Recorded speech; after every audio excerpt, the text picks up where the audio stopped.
Hi, welcome to my tutorial. It's a 3D tutorial, 3D overview. It's pretty simple. First thing you want to do is create a new project, and you need to create an empty folder to do that. You just create a. I've done this a couple times because my screen recording process doesn't really work.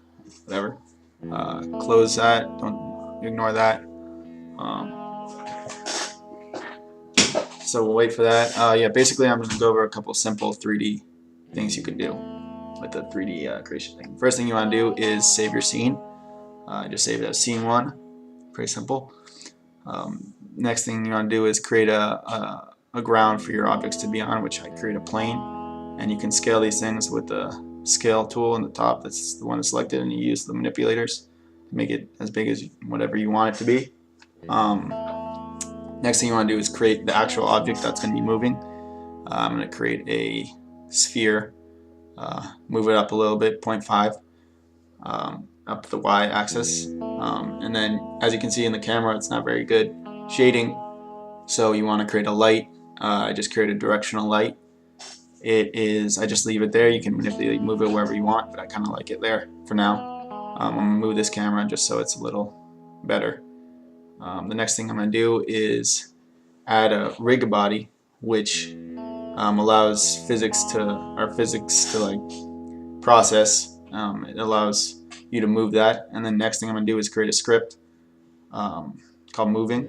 You just add that. You just use the add component to do both of those.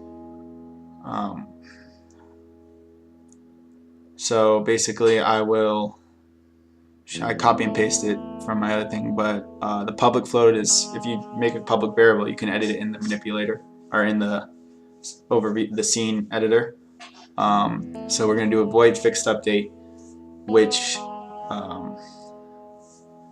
helps with physics updates, not frame updates. And you want to do set a float to get access, input.get access horizontal, which edits the position on the x and y plane. So you can, and then we want to create a vector 3, which is the 3D.